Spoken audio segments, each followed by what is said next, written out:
Sorry, it's a comic book movie night, guys. Fantastic Four update. I finally got some news about this for you guys. It's gonna suck. You're only there for Heather Daddy. All right, so does everybody know who Kate Mara is? No. House of Cards in the first season. The reporter? She was in Transcendence. She's been in No. what's the movie with Mark Wahlberg? Shooter. She was in that as well. She's been in Entourage. She's been around for a little while now. The reporter from House of Cards first season? Yes. Yeah, Very gotcha. Good. Very good. No Gotcha. continue.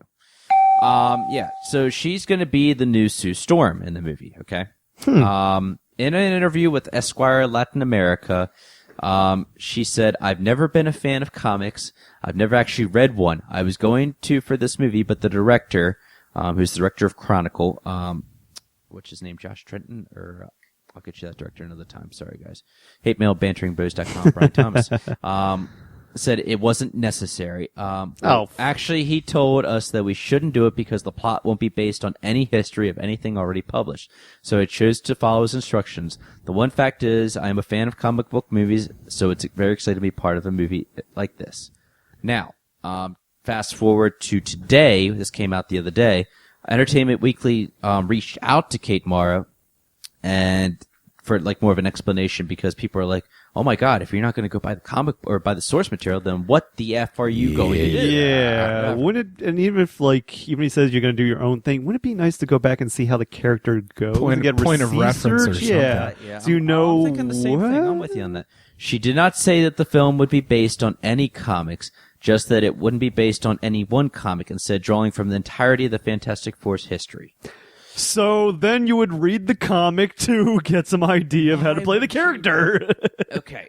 If you're drawing from all, not saying like, okay, it's not going to be, directly canon, okay, but at least for researching and background point of reference, and if you're using from everybody, you might want to do a little bit of research for your character. Yeah, just might help. Yeah, then how are you going to play the character? Exactly. How are you going to do it any justice? If you want to create your own story, everybody does that. Everybody creates their own story, sure, but the characters are what create. Joss Whedon is doing that for Avengers: Age of Ultron. We've said Ant-Man created Ultron. In this case, it's going to be Tony Stark creating Ultron. Yeah. Now, Batman, I mean, the whole Christopher Nolan universe, that was all done differently, though, too. Nolan wrote all those movies. But you refer to the source material, and the characters should reflect that. And they still went by source material. Yeah.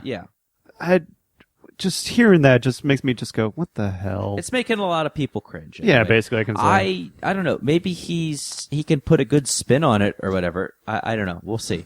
So, I don't know. A lot of people aren't going to be happy about that. No one was ever happy with this movie to begin with. Yeah, true. Just because of the casting and just in general. It comes out January 19th, 2015, so we will see what happens. Sure. Okay, so. Hateful Eight is still on. Okay, that's the Quentin Tarantino movie. Kurt Russell did say it's expected to come out or start filming early of 2015 or whatever. So it might be slightly delayed. Is he still sticking to the same script that was leaked, or is he editing it around? Maybe. For the most part, he's sticking to the same thing, okay. The one that he had written or whatever. I think he might make a few tweaks. It wouldn't surprise me if he did or whatever. Just the fact that he listened to the fans and he said he manned up and not manned up. He's Quentin Tarantino. If my script was leaked, I'd be very mad as well. True. Yeah. Yeah. But the fact that he is going to do this movie, which sounds like a great, fascinating idea or whatever. So Quentin Tarantino, push it on time. Just IMDb it, or I'll post more information about it. While we're wrapping up here for movie news, are you guys Beatles fans? Hell yes. Okay, can't go wrong. Are you guys Ron Howard fans? I like where this is going. Do you liked Opie, didn't you? Yeah. Yeah, you did. It's okay. You like Richie Cunningham. And I'll tell you something, Richie Cunningham can direct a movie. He has directed Apollo 13. He has directed the newest movie, Rush. He did, even Ransom with Mel Gibson. I mean, come on. Yeah, that was awesome. That was a really good one. Ron Howard is making an authorized Beatles documentary. Really? Nice. The Oscar winner will direct an authorized documentary about the Fab Four with participation from Sir Paul, Ringo Starr, Yoko bitch, and Olivia Harrison. The untitled film will focus on the Beatles' touring years, which ended in 1966. There's also a film website that offers Beatles aficionados the opportunity to participate in the production process. They can submit their visual and audio materials that document the Beatles' live tours. Sign me up right now. I got to get my mom in on that. Some of the stories she's told me. Yeah. Shit. I have grown to love the Beatles music, in the Over last time. year or so. I know there's some people that are just diehard Beatles fans. Or whatever. True. So this is going to make the fact that it's the original, what's left of the Beatles, should I say, are going to take part in this or whatever. You can throw Yoko out on, you can throw her out on the CSX railroad for all I care, whatever. But Let's turn her into the dumplings her country people so like to eat. yeah, seriously. The Jungle Book, they have cast a Mowgli. Now, Do we really Go need on. another one? huh? Do we really need This another one one? is directed from Jon Favreau, who directed Iron Man 1 and 2. Okay. Love him to death, but do we really need another one? Yeah. Look what happened last time. His name is Neil Sethi. He's from New York. He's 10 years old. He was chosen among thousands of kids who were auditioned for the role in the U.S., UK, New Zealand, and Canada. He's going to be joining Scarlett Johansson, Winning. Idris Elba, Lupita Nyong'o from 12 Years a Slave, and Sir Ben Kingsley, who be Baloo? Bagheera. Oh. Yeah. I'm not sure who's going to be Baloo. I really don't. I knew that Idris Elba is going to be Shere Khan. Is that how you say it? Shao Kahn. Shao Kahn. Yeah. Anyway. That's Mortal Kombat. Yeah. What am I No, thinking of? Shere Khan. Okay. Shere Khan? Yeah, Shere My Khan. bad. Okay. You know who he is. He's going to be the tiger, with the deep, deep voice, which I think will be really good. So look for that to be released in fall 2015.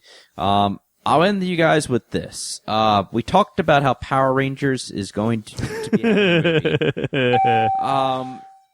Bring back the Green Ranger. I gotta give it a ding. Jason? Yeah. Tommy, yeah. Tommy. Jason was the Ja- Red Ranger. No. Now, But Jason- his real name's Jason. I know that. Yeah, but Jason the Red Ranger did use the whistle, the flute one time to get one episode, to get yeah. the dragon sword, I remember, which was pretty cool. Dragons. Yeah, I think it was the White Ranger episode, if I'm not mistaken. Oh God. Oh, hold on. Same person. I gotta find that, Brad. I haven't played this in a while. Sorry. Do you have it? Nerd. Yeah. Ah. I did it. X-Men First Class and Thor writers Ashley Miller and Zach Stentz have come on board to write a reboot for the Power Rangers franchise for Lionsgate.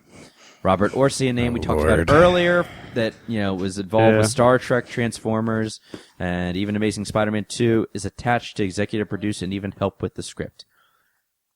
What do you guys think about a Power Rangers reboot, and what kind of direction would you want?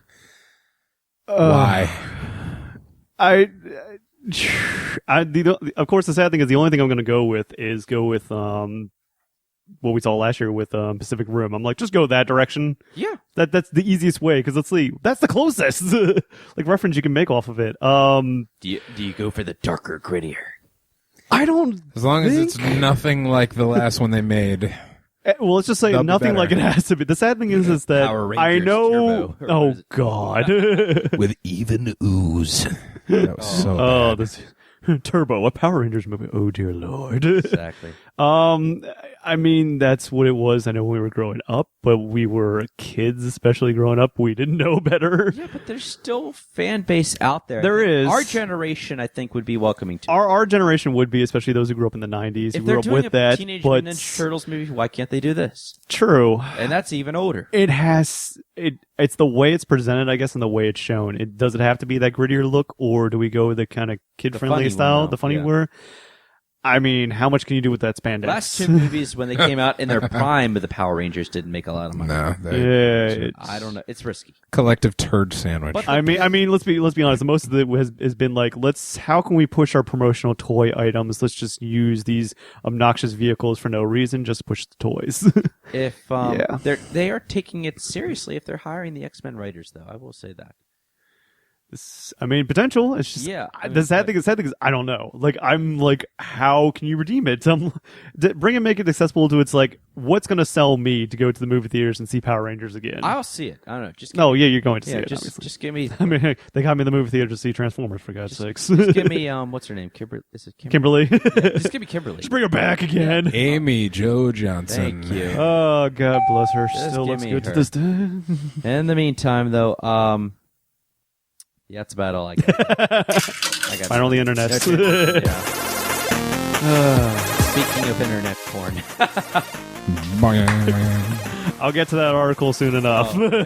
But first, I just want to touch on a couple of things with upcoming Comic-Con news, especially that there's going to be a couple, if you're able to make it out this time to Comic-Con, you'll find a couple of the companies out there showing a couple of demos. We just found out that CD Projekt Red is going to be there doing a panel for their upcoming Witcher 3 Wild Hunt, and this is going to be their first public look at the game, so definitely take a look at that. So I believe especially you get to play with that hands-on. Amazing that they're going to do that. Also news, Lego Batman 3 Beyond... Excuse me, I just lost something in my throat there. Lego Batman 3 Beyond That's Gotham. what she said. Oh! hey. That's an easy one. Beyond Gotham is going to be showing there as well with a full panel release to that coming out this fall. And special guest appearance by the one and only Mr. Adam West will be there too on panel for that one. Yeah. Don't worry, he's got his own Lego character in the game. They're going to bring the governor of Quahog? I No, want to tell that's you, just Bradley, what they'll this be one's for you. expecting. World premiere of Batman Assault on Arkham. That's going to be there too. Ooh. Yeah, there's a couple things coming out there because they have Arkham Knight coming up soon enough from Rocksteady. So If I order a they should- pizza, are you guys going to eat a slice? Sorry, I'm just kidding. Quoting Family Guy. Adam West in his glory. Oh God, how can you go wrong with him? Oh, God! Oh Lord. Yeah. Also, we found Xbox is going to have a huge display there on a couple different games out there, and I got a long laundry list. So let me kind of speed run down through this. The ones that they're going to show off. The Crew. 20 minutes. Don't worry. The Crew, the open world racing game, Dance Central Spotlight, Disney Fantasia Music Evolved, Disney Infinity 2.0, Evil Within will be there. Awesome. Wow, I can't even speak tonight. Evolve will be there. Thank you. I need that afterwards. Evolve will be there. Fable Legends. Phoenix Rage. I have to look into that, exactly what game that is, but off the research I just saw on the list. Forza 5 will be there as well. Great to see that. IDARD. It Draws a Red Box is an indie game as well. Interesting looking one. I have to research more into that. That's going to be there. Killer Instinct will be there. Amazing. We just found out that their next character they'll be releasing is going to be the return of Maya. Everybody thought it was going to be a couple of the other characters, but Maya's going to be in there, so she'll be shown off at there. Connect Sports Rivals, Lego Batman 3 Beyond Gotham, as we said before. Lovers in a Dangerous Space-Time, Madden 15, moving on. Minecraft, Ori and the Blind Forest, Power Star Golf, Project Spark, Project Totem, Skylanders Trap Team, because that comes out every freaking year. Sunset Overdrive, yes. And the most epic name for a DLC for a game ever named. Super Ultra Dead Rising 3 Arcade Remix Hyper Edition EX plus Alpha. Wow.